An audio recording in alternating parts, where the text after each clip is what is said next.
saya Michael Ginting, NPM 219520075, kelas 4 SIB. Sini saya akan menjelaskan tentang perancangan sistem secara umum. Perancangan sistem secara umum. Perancangan sistem dapat dibagi dalam dua bagian, yaitu pertama, perancangan sistem secara umum atau perancangan konseptual. Kedua, perancangan sistem terinci atau perancangan sistem secara fisik. Arti perancangan sistem. Pertama, menurut Verzello atau John Reuter 3, tahap setelah analisis dari siklus pengembangan sistem, pendefinisian dari kebutuhan-kebutuhan fungsional dan persiapan untuk rancang bangun implementasi, menggambarkan bagaimana suatu sistem dibentuk. Kedua, menurut John Burns dan Gary Lubnitsky, desain sistem dapat didefinisikan sebagai penggambaran, perencanaan dan pembuatan sketsa atau pengaturan dari beberapa elemen yang terpisah ke dalam satu kesatuan yang utuh dan berfungsi.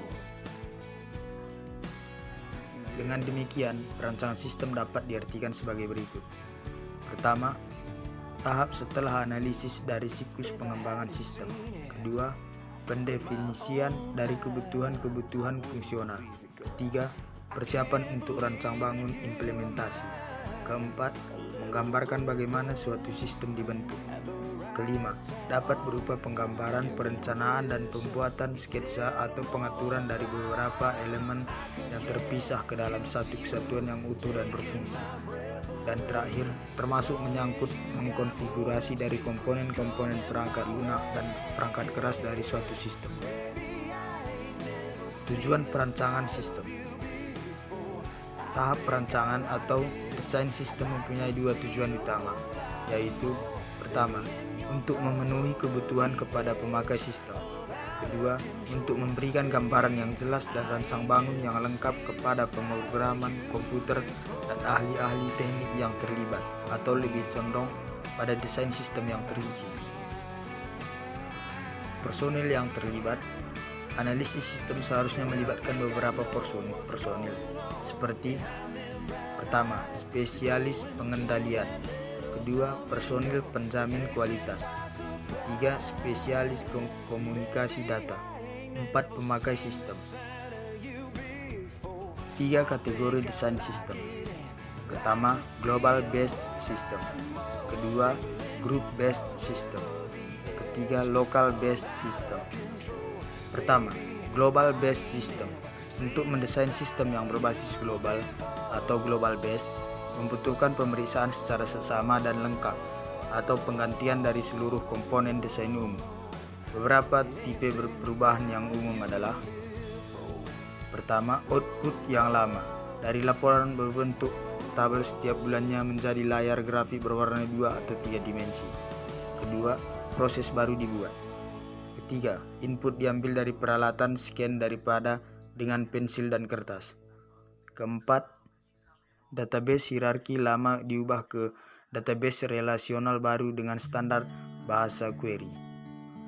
Kelima, kontrol yang bervariasi diinstal, termasuk UPS atau Uninterruptible Power System, DRP, atau Disaster Recovery Plans, peralatan enkripsi dan peralatan kontrol akses biometri.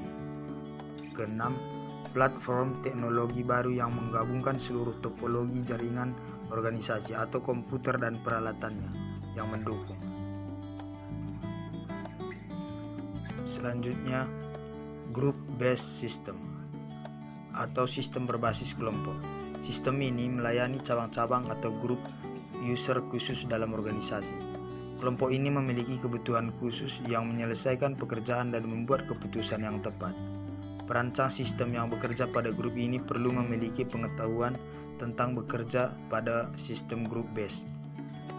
Perancang tidak perlu memusatkan perhatian ke perancangan desain sistem tertentu, seperti database dan platform teknologi, tetapi pada output, input, proses, kontrol, dan untuk platform teknologi khusus untuk grup lokal atau LIN. Local based system atau sistem berbasis lokal. Sistem ini khusus didesain untuk beberapa orang, sering satu atau dua, untuk aplikasi khusus tambahan. User memiliki PC dan ia direncanakan untuk memiliki sistemnya. Profesional sistem umumnya dipakai untuk bekerja sama dengan user menganalisis, mendesain, mengevaluasi sistem yang berbeda, memilih satu dan mengimplementasikan dengan menggunakan jaringan dan pendukungnya. Selanjutnya, tahapan perancangan sistem. Pertama, perancangan output. Kedua, perancangan input. Ketiga, perancangan proses. Keempat, perancangan database. Kelima, perancangan kontrol. Perancangan output. Perancangan output atau keluaran merupakan hal yang tidak dapat diabaikan, karena laporan atau keluaran yang dihasilkan khusus memudahkan bagi setiap unsur manusia yang membutuhkannya. Tipe output dapat dibedakan. Pertama, eksternal. Tujuan output untuk informasi di luar organisasi pemakai. Kedua, internal. Tujuan output untuk informasi di lingkungan organisasi pemakai.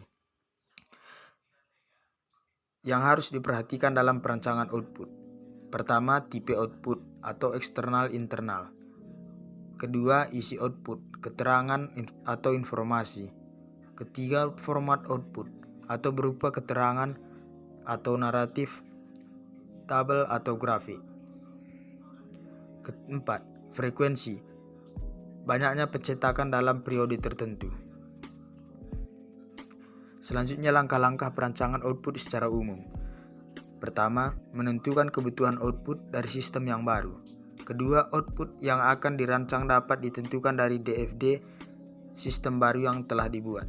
Ketiga, menentukan parameter dari output atau lihat yang harus diperhatikan dalam perancangan output. Perancangan input. Tujuan dari perancangan input adalah: pertama, untuk mengefektifkan biaya pemasukan data. Kedua, untuk mencapai keakuratan yang tinggi. Ketiga, untuk menjamin pemasukan data dapat diterima atau dimengerti oleh pemakai. Proses input dapat melibatkan 2 atau 3 tahapan utama, yaitu: pertama, data capture atau penangkapan data. Kedua, data preparation atau penyiapan data. Ketiga, data entry atau pemasukan data. Keempat, input yang menggunakan alat input tidak langsung mempunyai 3 tahapan utama, yaitu data capture, data preparation, dan data entry. Kelima, sedangkan input yang menggunakan alat input langsung terdiri dari 2 tahapan utama, yaitu data capture dan data entry. Tipe input. Pertama, eksternal. Pada tipe ini pemasukan data berasal dari luar organisasi. Kedua, internal. Pada tipe ini pemasukan data hasil komunikasi pemakai dengan sistem. Selanjutnya, yang perlu diperhatikan dalam perancangan input adalah: pertama, tipe input. Kedua, fleksibel format. Ketiga, kecepatan. Keempat, akurat. Kelima, metode verifikasi. Keenam, mudah dikoreksi. Ketujuh, keamanan. Ke-8, mudah digunakan. Ke-9, kompatibel dengan sistem yang lain. Ke-10, biaya yang ekonomis. Langkah-langkah perancangan input secara umum. Pertama, menentukan kebutuhan input dari sistem yang baru. Kedua, input yang akan dirancang dapat ditentukan dari DFD sistem baru yang telah dibuat. Ketiga, menentukan parameter dari input. Selanjutnya, perancangan proses. Tujuan dari perancangan proses sistem adalah untuk menjaga agar proses data lancar dan teratur sehingga menghasilkan informasi yang benar. Kedua, untuk mengawasi proses dari sistem. Perancangan proses sistem ini bisa digambarkan dengan sistem flowchart dan DFD dan lain-lain. Perancangan database. Sistem basis data atau database system. Ini adalah suatu sistem informasi yang mengintegrasikan kumpulan dari data yang saling berhubungan satu dengan yang lainnya. Tipe dari file. File master berisi data yang tetap di mana pemrosesan terhadap data hanya pada waktu-waktu tertentu. Terdapat 2 tipe file master. Pertama, file referensi. Data yang tetap, di mana pengolahan terhadap data tersebut memerlukan waktu yang lama. Kedua, file dinamik. Data yang ada dalam file berubah tergantung transaksi. Kedua, file input atau transaksi. Berisi data masukan yang berupa data transaksi di mana data-data tersebut akan diolah oleh komputer. Ketiga, file laporan, berisi informasi yang akan ditampilkan. Keempat, file sejarah atau arsip, berisi data masa lalu yang sudah tidak aktif lagi, tetapi disimpan untuk keperluan masa datang. Kelima, file backup atau pelindung, berisi salinan data-data yang masih aktif di database pada suatu waktu tertentu. Keenam, file kerja atau temporary file, berisi data-data hasil pemrosesan yang bersifat sementara.